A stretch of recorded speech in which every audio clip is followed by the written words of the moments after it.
Hello there, and welcome to today's GG Replay for Wednesday, August 18th, 2021. GG Replay is a Monday, Wednesday, Friday podcast where we break down the latest in gaming news, hosted by the Goodnight Groofs, us, a place for games and a place for goofs. Still, we're working on the slogan, but until then, I am Paul. And I am joined by Matt. Like I say, until then, I'll stop being Paul when we find out a proper slogan. How are you doing today, Matt? I'm good, as you can see. Cut the hairs here.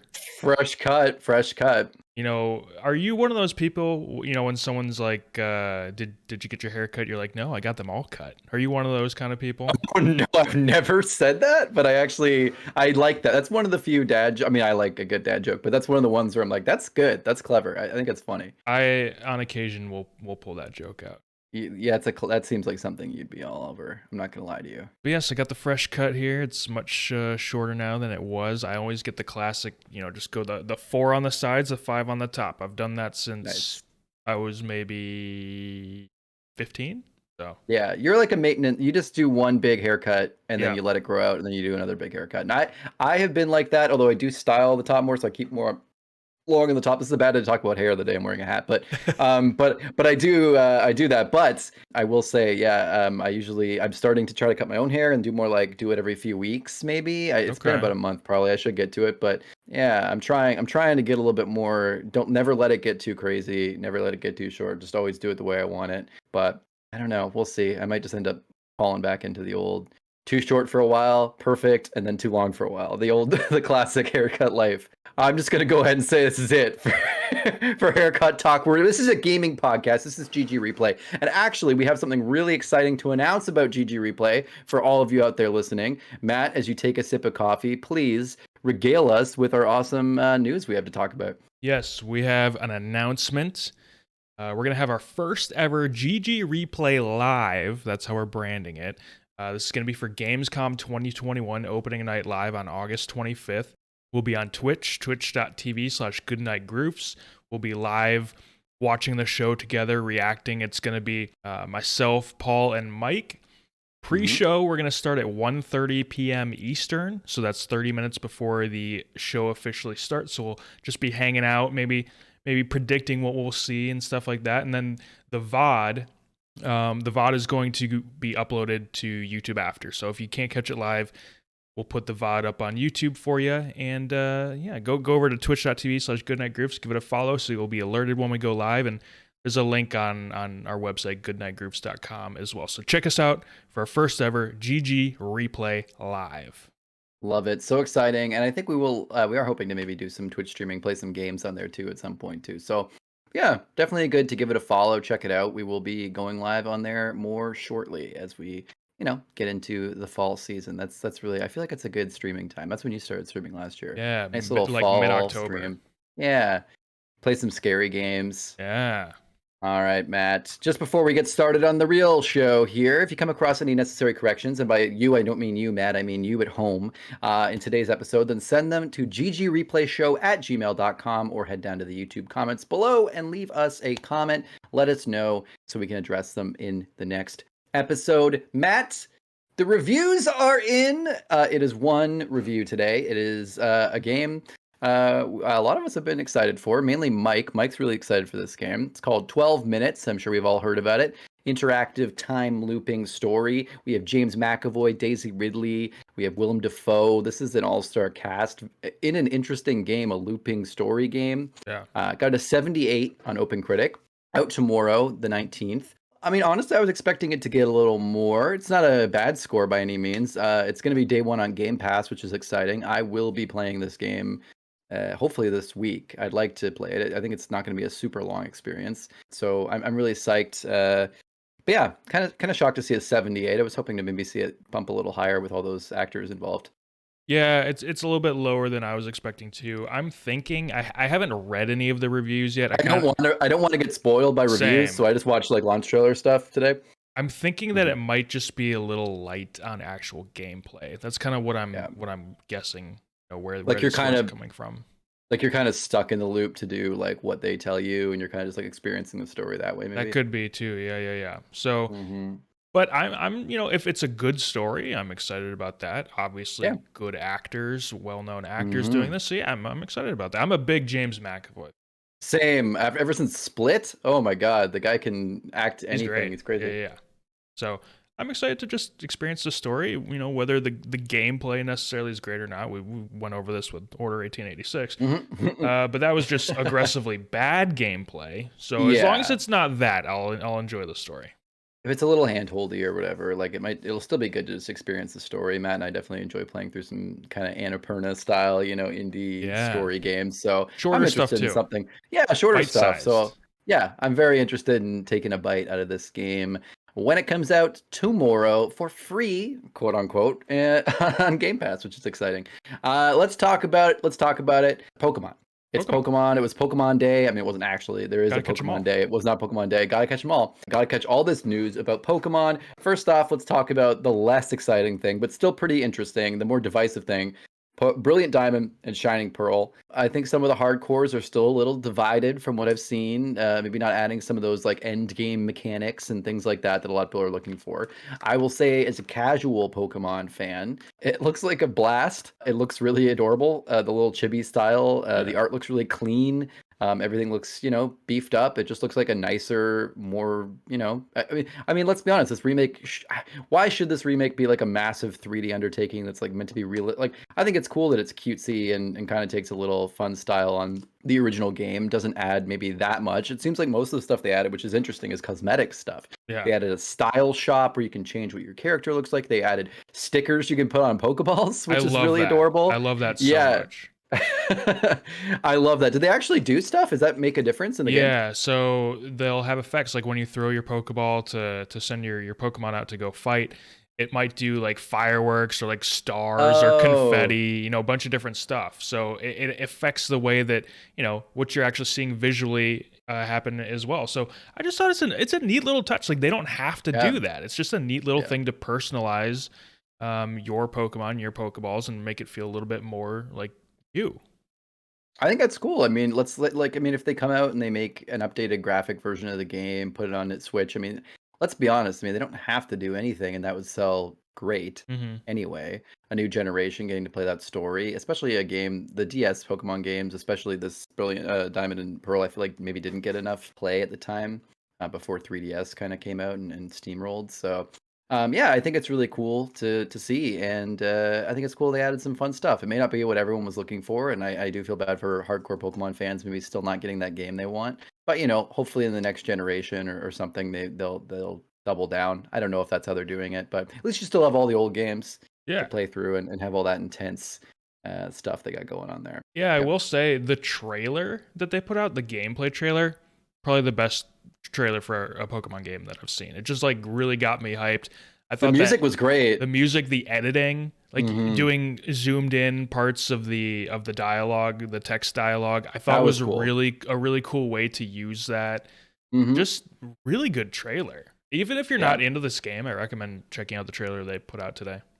Yeah, I wasn't even crazy about Diamond and Pearl. I think I mentioned that last time. I was the last games I've really got into were Sapphire and Ruby, but I will say this makes it look so fun and really draws me back. This week I actually was like thinking about getting a Switch, and then I talked myself out of it. And this almost makes me want to get a Switch again, like I used to get Game Boys for. I used to get Game Boys as a kid just because I wanted to play Pokemon. I didn't do Right. anything else half the time on my Game Boy. I would just get a Game Boy and Pokemon for Christmas or something, and then that's pretty much all I do on it.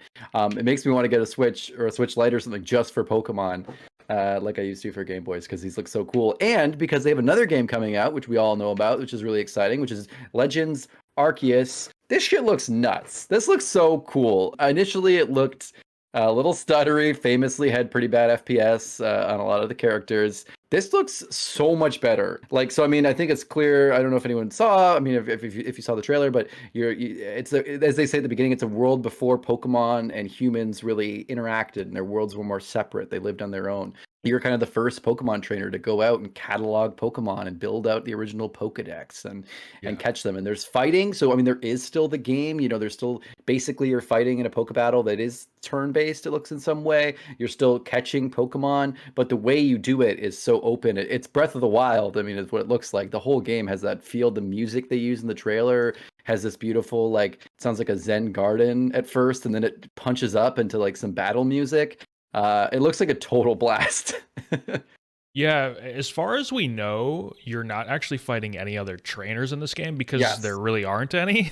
Yeah, So you're everyone just else, the few people you see in the game who have dialogue in the trailer are like, Pokemon are terrifying. right. So you're playing again. You're battling wild Pokemon. Looks like possessed wild Pokemon as well. Yeah. Maybe That looks like to fill in the trainer thing. Maybe like there's these like evil red-eyed Pokemon that are possessed in some way. so. This almost felt like I was saying in our Discord that to me this felt because of it's all about exploration and discovery. Like this is a different take on Pokemon. This is not your classic Pokemon game. And it sort of felt to me like an open world Pokemon Snap with some light battling because you're instead of taking pictures, you're going out and cataloging them to fill out the Pokedex. And Mike, I thought, made a really good point as well. I like Mike's description. Yeah, he said it's Pokemon meets Breath of the Wild meets Monster Hunter, and almost more so the new Monster Hunter games, like the one that just came out, for Switch. So more like cutesy in that way, turn-based in that way. But they're still dodging and they're still seeing the stuff in the wild, seeing the Pokemon to their true size in the wild and things like that is really cool. This is really interesting. I don't know if this take is going to work for the people who are really all about, battling other trainers and stuff like that. No. This really is a totally different kind of Pokemon game that we haven't seen before. And what's cool is that they didn't just try to fit the old style of game into this world 100 years ago or hundreds of years ago, whatever it is, 1,000 maybe even, I don't know. Yeah. Instead, what they did was they said, okay, well, that doesn't fit. So let's go about this a different way. Let's, this is the beginning of Pokemon and people coming together, and we're cataloging the Pokedex, creating the first ever list of Pokemon because it doesn't exist before this. So it's cool. It's a neat take, and I just don't know. I'm worried that there's not going to be the same audience for it, and this game is going to sell well. It's going to, but even if it's good, I worry that just I don't really know who it's for. I feel like they're like, hey, we have Pokemon. It's a good IP, and it's a good excuse for us to make a Breath of the Wild game that's going to do crazy well. I think there's people who want more games that feel like that, and if they can capture that energy, it could be Pokemon or it could be anything. But I think having Pokemon as an IP to use use Pokemon as the paint to build this game on a canvas is really cool. Right. I guess it's just hard for me because Pokemon has been one thing for so long. It's hard for me to understand how it's going to work like this. I love it. I always feel like it's hard to understand how the Pokemon world became the way it is, and it's so cool to just put yourself back there and have it be much simpler. Again, like Breath of the Wild, a much simpler take of the world that's more open and has green, and it isn't afraid to have empty space a little bit and let you explore and do things your own way. I'm very interested to see if they can pull it off. I saw a lot of people saying that, Game Freak really does seem like they're stepping it up a little bit here. I just want there to be more to do. Like, I'm taking out the whole battling aspect against other trainers really trips me up. Like, that's what I'm really getting caught up on because that's such a huge part of Pokemon. But I think it's better to not think of it like a Pokemon game, right? Think of it like a Breath of the Wild, right? Like, think of it like you're running around, you're interacting with monsters, you're catching them, you're seeing things. I mean, you wouldn't like look at, you know what I mean? You know what I mean? It has to come from a different angle. I won't claim to be a master of like Breath of the Wild, but I think that game is a lot of like make your own fun is the enjoyment of that game in a lot of ways, and the longevity of that. And I feel like this is going to have a lot of that feeling to it. I hope the story is good. I mean, Pokemon has had some good stories here and there, like Black and White had a pretty good storyline. So, hey, Pokemon movie, the world will turn to ash. Come on. It's classic. But if the story's good, that'll help facilitate this sort of discovery and exploration type of gameplay.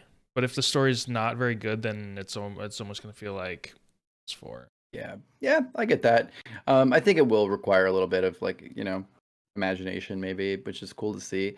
But it would be good to have a linear story as well if you want that. I think also it's interesting to note because of the time constraint, because of putting it in that, well, not constraint, but because of putting it in that setting, in that time setting, I'm wondering Will we see a different way of interacting with Pokemon? I like that there's more venerability. People are like take it like very cautious of Pokemon. They respect Pokemon and like this like I'm afraid of Pokemon way. I kind of like that because there's often like memes and jokes about how Pokemon's kind of fucked up. Like you're like catching these animals in balls It's and like dog making them fighting. fight each other and it's dog fighting. And Yeah. I think it's really cool to see a time where the Pokemon get to be wild. And I wonder if Game Freak or the Pokemon Company will kind of have the cojones to come out and be like to kind of in the game make note of how the Pokemon are a little more free or to kind of Yeah, just kind of maybe. treat them more equally, or I don't know. It's interesting to see it. I like to see the Pokemon just running around in the fields. It's so nice to see Pokemon just out in the world living their lives, because I feel like we don't see enough of that. Like you said with Pokemon Snap, you do get that vibe.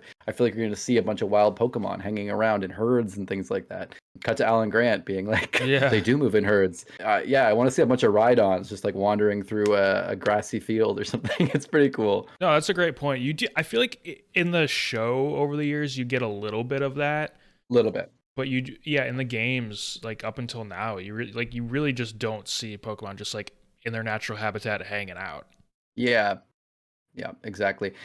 One other thing too, I'll say is just something that comes toward the end of the trailer: traversal. Holy shit! When you like jump off a cliff and you grab onto like Yeah. you're holding like a glider under a flying Pokemon, and they show multiple areas. You fly. You're controlling flying. Like maybe it looks like unbelievable. So cool. Like I mean, fly was already such like these HM moves, surf, fly. These things that like let you traverse the game. It was so cool. And then they cut to you on a big fish and you're surfing through the ocean. You have a mount. You have a big stag mount. Now, Yeah. my question, obviously, this is like, I'd be totally fine if these are the only Pokemon that are able to do this. But also, maybe there will be, maybe not all water Pokemon, but maybe there will be many, a different, 10 Pokemon that can learn surf, or this many Pokemon that can learn fly. It'd be cool to have different models and have some different Pokemon that you could. I mean, it's essentially a mount system, which is amazing to imagine, like a cosmetic mount system that's also tied to the strength of that Pokemon. Maybe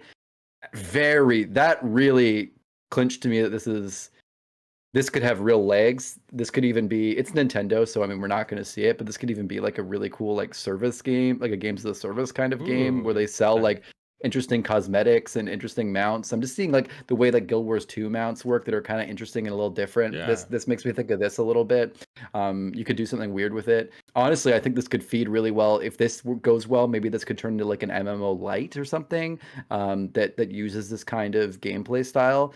There's just a lot here. This to me is the blueprint for where Pokemon could go in a very interesting direction, and a direction that actually really gets me excited for the future of the franchise. As someone who kind of got sick of the main battling, going through the gyms thing. If Pokemon weren't a Nintendo franchise, we would have had some sort of big online Pokemon game by this point, I feel like. Yep. Which Yep. you actually got. So Wasn't there a Pokemon so MMO? no, well there were No, like there wasn't. unofficial ones, Yeah, but sorry, there wasn't. We got Temtem, which wasn't Pokemon, Temtem. but that was very much a Pokemon MMO. In Sword and Shield there were, so you could like do raids with other players. That's cool. And so it had some aspects of cooperative play Like like that. lobby co-op. Yeah, I like that. That makes a lot of sense actually to play it that way.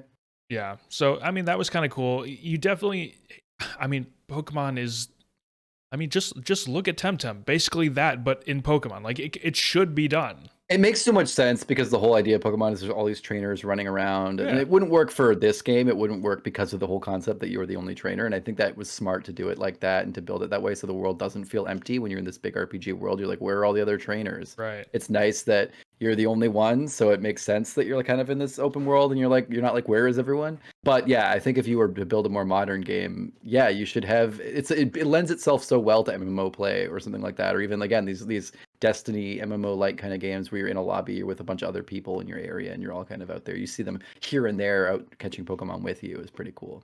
Anyway, that's enough for Arceus. Very, very exciting. Again, talking about Diamond and Pearl making me want to buy a Switch. This also makes me want to buy a Switch. Like this is so cool. This stuff is awesome, and I really tried not to buy. I picked up a Switch Lite the other day. I was like, this is just too small. I think this is too small for me to play games. But gosh darn it, if it doesn't look like these Pokemon games, it's bigger than I used to play Pokemon. Bigger than the screen I used to play Pokemon on. So. Very true. Very true. So if I could do it before with my youthful eyes, maybe my old eyes can still handle it. One last Pokemon thing to talk about, just at the tail end here. They also talked about Pokemon Unite. The Pokemon MOBA is coming to mobile. A lot of MOBA sounds, mobile MOBA, on September 22nd. That's coming in just over a month, which is pretty cool. It's going to have crossplay with Switch, which it already came out on Switch. I'm pretty psyched. I remember, Matt, you were saying you were pretty interested in checking this game out because you're not much of a MOBA fan, but the Pokemon MOBA thing might happen. And I know I saw some people saying there was a lot of pay to win tactics, but now that it's come out, I've seen some other people say you really can play without really doing the pay to win stuff. Like, yeah, people will do that, but you can still have fun. So yeah, I'm looking forward to that. I think I'll probably, unless I end up buying a Switch for some reason, I'll probably check that out on mobile, and maybe we'll do some crossplay on there. But yeah, might be kind of fun. No, yeah, at this point I might just try it on mobile as well. But yeah, like you said, we had talked about this before and I was excited, and then when it did come out, yeah, there was a lot of pay to win talk, and I think I should still at least just give it a shot. Yeah, give it a shot. I think it'll be a lot of fun. I'm pretty excited for that. Okay, talking about franchises taking game types from other franchises, Pokemon MOBA. Well, we also have Fortnite Among Us. What? We have Fortnite Impostors went live yesterday. Let's talk about it because everyone is talking about it.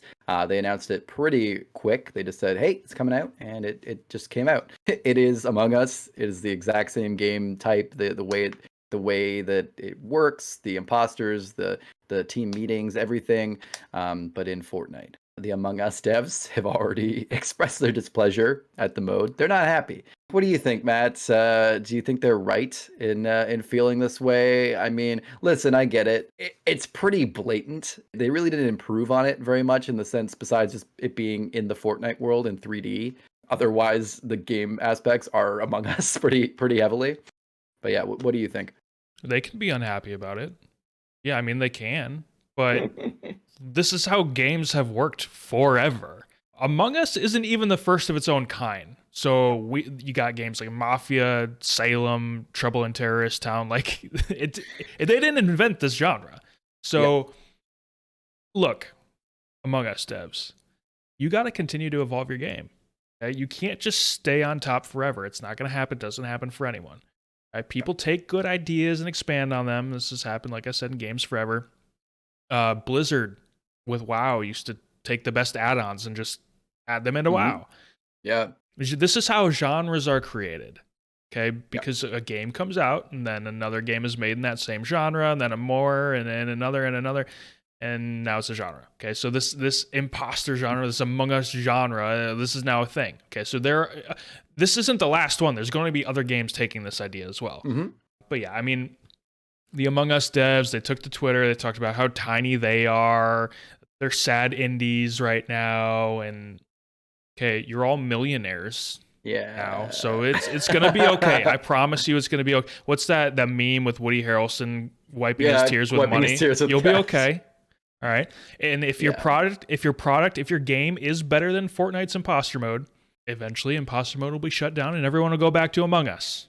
All right, it's as simple as that. If your game is better, then the cream is going to rise to the top. That's why your game is good. That's why people eventually found it, and it became a sensation because it was a good game. Now, I personally have always liked the idea of Among Us. I don't really like the original game. I just don't like the art style. I don't really like the little characters. Yeah. So I like the idea of the game. I like that genre. Like I said, these other games that have already done that. Yeah. Okay. So I liked those sort of things. And yeah, you expanded on it. All right. I got to be honest, Paul, I'm excited to try this out. I want to play this Among Us style game in a 3D space. And I like the Fortnite characters and I like the Fortnite aesthetic. Me too. I'm excited to play my skins in Fortnite, to go in and play. I already have Fortnite. I think that's the end game here. I mean, at the end of the day, this is not going to kill Among Us. I mean, as good as it might be, it's going to be as good as it is. I think Among Us has a very clear fan base. People love the characters, they love the art style, they love the devs, and that's awesome. Good for them. I am also not a big Among Us guy. I just don't love the art style. It just never caught me. The gameplay just wasn't for me. I think it's good if you can start playing with a group of friends. I just didn't do that. So that is what it is. But Fortnite, I already know people who play Fortnite. who I would play Fortnite with, Matt included. I already have skins. I already have the game. If I can just pop into an imposter mode and try it out, cool. That sounds like a lot of fun. I think that's what it's for. I don't think they're going to steal Among Us players away from playing Among Us. I think it's still going to be a smash hit game for considering what it is and probably, how complex it is, which it really isn't. I think it's going to have a fair player base. This is to grab people who are already playing Fortnite and give them something fun to do. It is what it is. Fortnite is always throwing things at the wall to see what sticks and trying out different modes, and this is just another one. By the way, Fortnite's free, so yeah. No, Among Us is free Among Us is free on mobile. It is, yeah, but that's not right. on PC. Yeah. And let's also remember why Fortnite is as big as it is, because they looked at PUBG, saw what they were doing, pivoted, made the Battle Royale mode, and just did it better. At least a lot of people would agree that they did it better. There are people, obviously, who prefer PUBG. Yeah. Again, it made it more accessible, too. And I think that's, again, another thing about this imposter mode, right? Fortnite is so accessible in a way that PUBG wasn't. Fortnite was free from the very beginning in the Battle Royale, PUBG not. And I think Impostors is, once, like you said, free.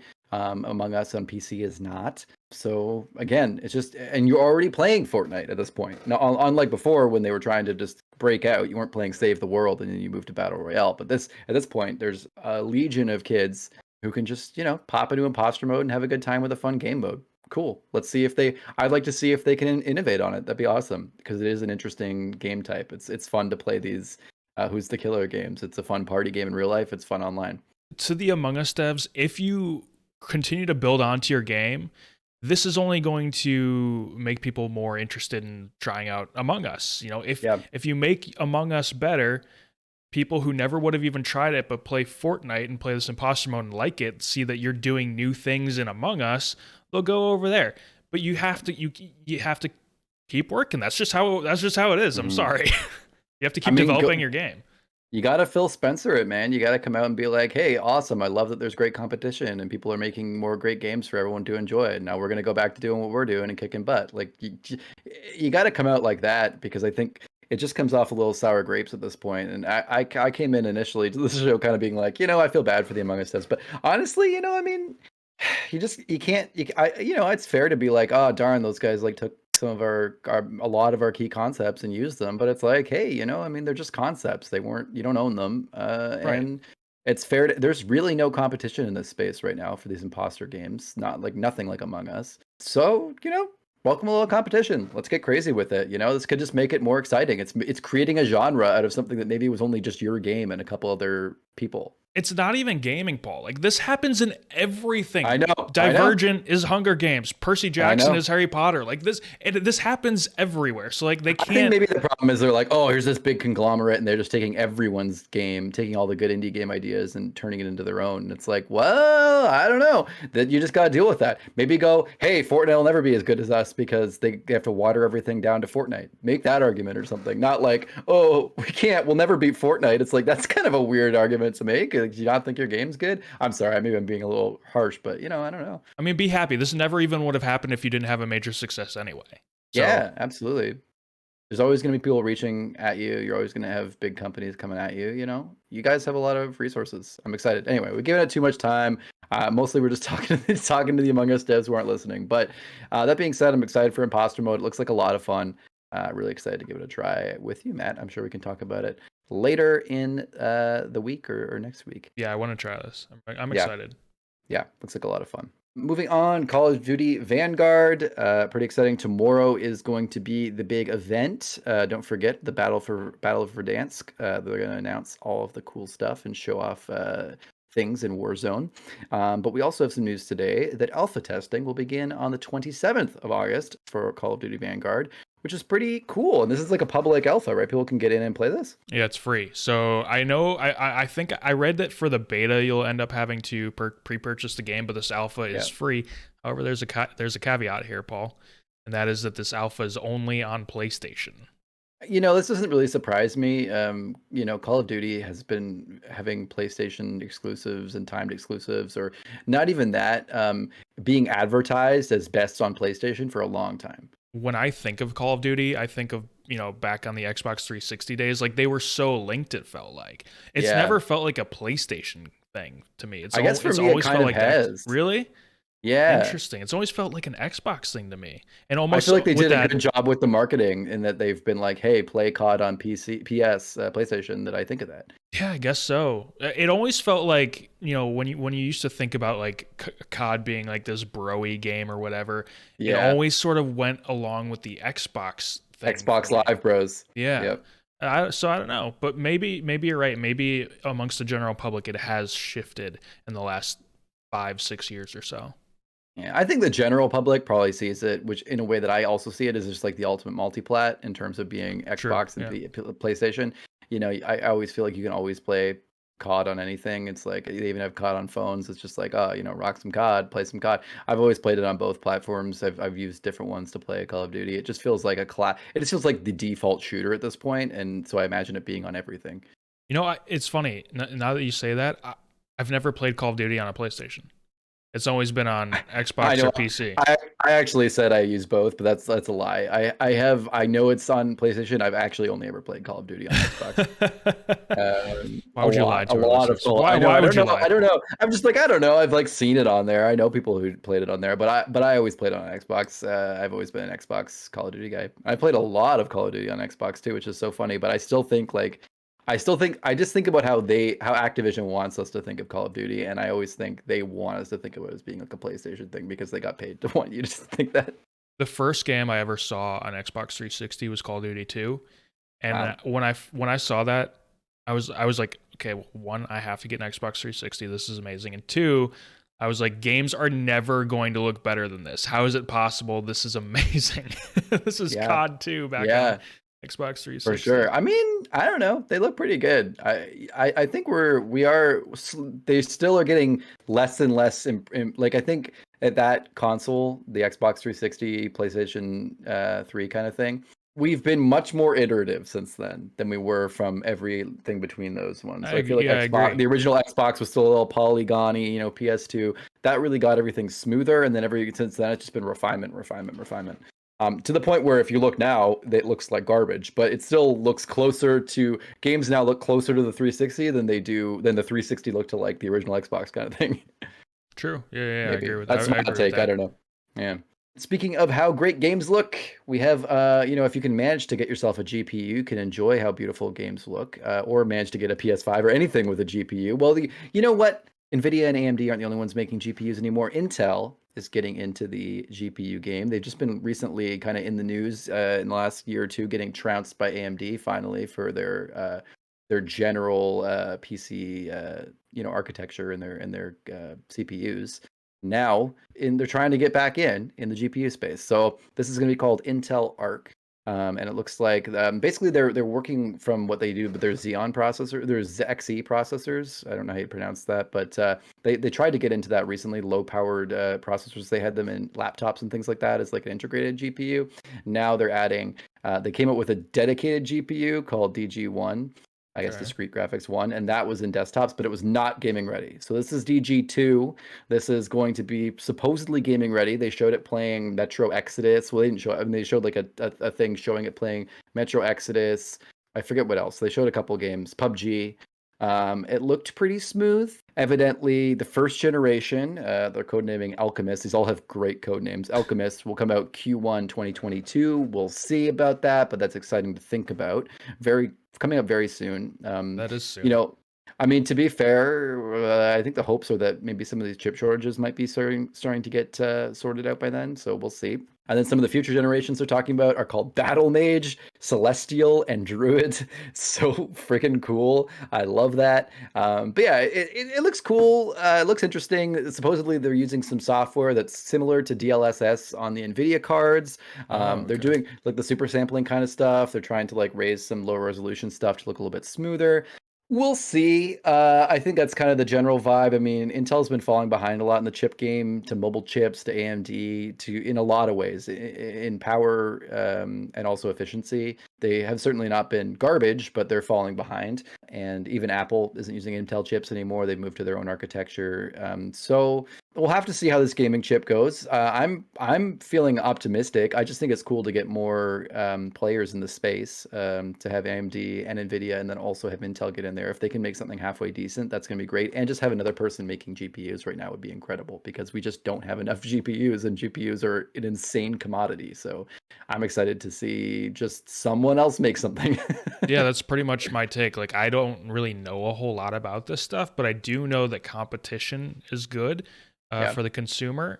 I know that this might help drive prices down. This is going to help supply, and this is going to help the product, all of the products in general, get better. They're going to have to. They're going to push each other forward. So I know that that's good. You know, I don't know anything more about the specifics really, but yeah, it's good news. It's wild. These are like the Nvidia hasn't, or sorry, Intel hasn't made gaming chips in like over 20 years. Besides until XE that they made Wow. earlier in January. So they have not like discrete GPUs. So it's pretty wild to see them making just trying to get back in the space all of a sudden. I feel like they're seeing how crazy GPUs are. Maybe they think they can secure the chips a little better, or maybe they think I mean, I feel like they have to think they're onto something here, or they're just coming in and thinking the going's got to be good because people want GPUs more than ever. Maybe they're just trying to get a Bitcoin mining business going. I don't know. We'll have to see. But maybe they felt like it was a good time to jump in because it's almost like this dead period where there's not a whole lot of movement with because there's not a lot of supply. So yeah, maybe they just felt like it's a good time to come in. We're gonna have a little bit of extra time to get things right, so we're not behind right away. Maybe that's, and it's like because it's harder to get a 3090 or any GPU, but I mean like some of the top end GPUs they're actually more affordable than ever are hard to get. If you happen to see a Intel Arc GPU at a store, you'd be more interested in buying that just to have something than you would have before, when you could also see it sitting right beside a 3090 or something, right? So exactly. I think yeah, having less on the shelves right now, and you see both, you might just like out of desperation grab the Intel GPU. Maybe that's their sale tactic, and then if that year goes well, then they built something. So yeah, interesting to see. Really exciting, as someone myself who always is looking to. I've actually this year was more interested in building a game PC than ever in the last few years, but priced out by the GPUs. So we'll see. We'll see how that goes. Moving on, talking about Sea of Thieves, Matt. You and I both love Sea of Thieves. Love one it. of our classic fave games to play together. Sea of Thieves had a nice little letter they came out with. They posted on Twitter, still setting personal records. They said thank you so much for playing. What was it called? A Pirate's Life. The DLC. They were saying thanks so much everyone who played it. They noticed this huge uptick. They said this past June, when A Pirate's Life came out, they saw 4.8 million active players, which I believe is their all-time high. And we're almost 4 years after the game launched, and we're still hitting new records. I mean, this DLC was like chef's kiss, so perfect. It was great. It was just a lot of fun. It added something that the game didn't have enough of, which is like real story in depth, tall tales. Really taking advantage of those puzzle systems and not just kind of the lackluster combat, but also improving on combat, adding some ranged combat with the tridents that were pretty cool. There's a lot going on here. We still have to work our way through all of A Pirate's Life, but I'm always excited to see Rare and Sea of Thieves succeed, because it's just such a novel game. As I say a million times, it's a game that's made to just be fun. I feel like, and there really aren't enough games like that anymore. And I'm so happy to see it.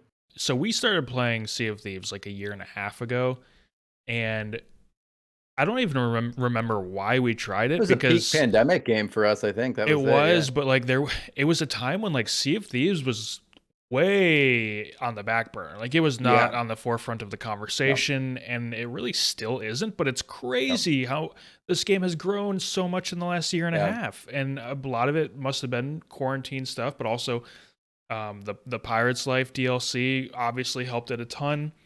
I'm just happy to see that people are discovering this game and playing it, because Sea of Thieves is a really good game, and it took a little while for it to find its legs and to figure out what it wanted to be and to actually have some real content in it.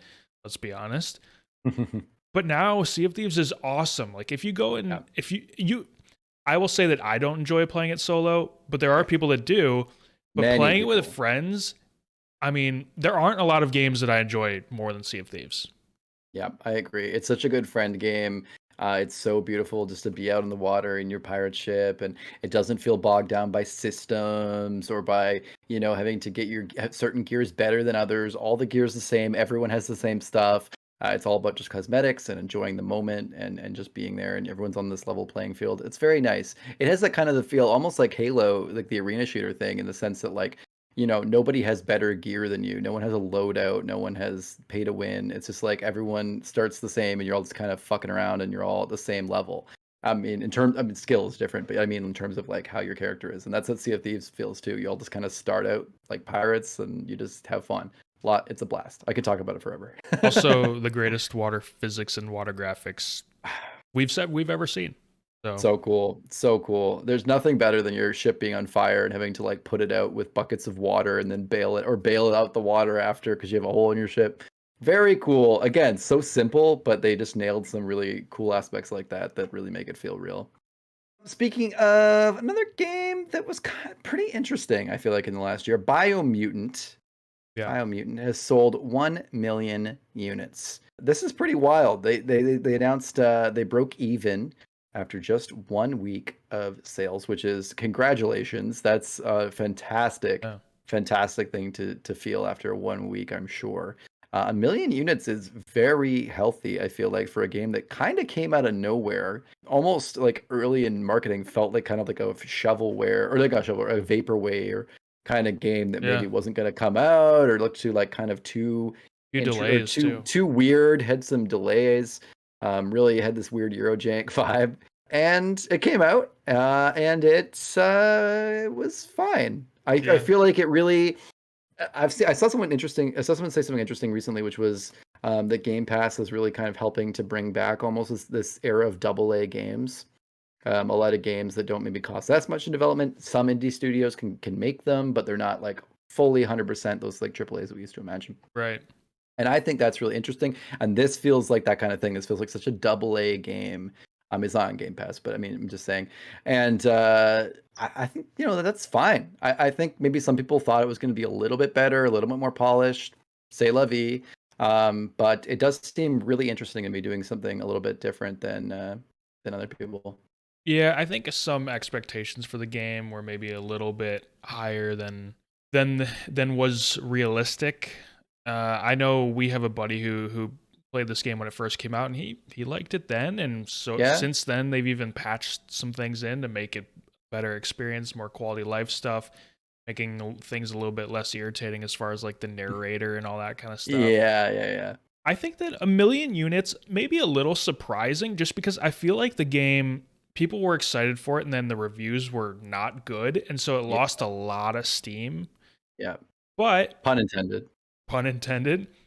But clearly, 1 million units, solid. It's solid. And going forward, I think that this is definitely a studio to watch, because even if Biomutant isn't the greatest game, it's certainly a neat idea for a game. And they are doing some neat things in that game. And so I think going forward, this is a studio that I'm definitely going to be keeping an eye on. Yeah, absolutely. Yeah, when you see something like a 67% Metacritic score, that's a toughie. It's one of those things where it's like, this game could be really good, but like probably only if you're a certain kind of person. And like, am I the right kind of person? Like, I feel like that's where you get with like 60, you're like, nah, I don't know. Right. 70 something, but yeah, 67 is a tough sell sometimes. I think another thing too. Steam. Yeah, and I think another thing too is like a lot of people, again, bought it off of hype and liked it enough, or were willing to give them enough of a chance that they didn't return it, and so they kept it. I think that was the thing. And also there were a lot of launch day sales. There were like a ton of weird sale things that happened immediately on Biomutant. I know in a lot of countries, like in Canada, they did it strangely. A lot of it was like, I think a full on $60 game in the US, right?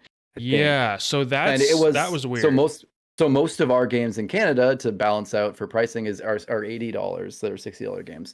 But the game is actually $60 in Canada. But it did say it should be 80, but it was discounted. And they did that in a lot of other countries too. I saw some EU countries and some other things too that didn't really balance the price to match currencies. I don't know if that was on purpose or what the purpose of that was. It almost felt like they didn't account for that. I'm not sure. Yeah. But there were a lot of good pricing incentives for people who aren't from the US when it initially came out. And even then, in the first few months, I've seen like 10%, 20%, like decent sales in the game. Not big ones, but for a launch game. Not bad. It's interesting that you bring that up because I was actually specifically going to say that it's kind of crazy that they've sold this game so well, 1 million units for a game like this, despite having like no sales. Like this game is not going on sale. Not like it probably should. Yeah. I don't know if it's gone on sale, and if it has, it's only been like $5 or $10 off. Yeah, I've seen like 10%, maybe 20%, maybe 15. And I really thought that this was going to be one of those games that really early went like half price, or like even more than that. And that's kind of what I'm waiting for. I'm waiting for this game to be like $20 and then I'll grab it. I'm shocked that it's not already been at $20 like multiple times. Yeah, I think it looks like a lot of fun. I would play this on Game Pass easily. I would pay $20 for this, like you said.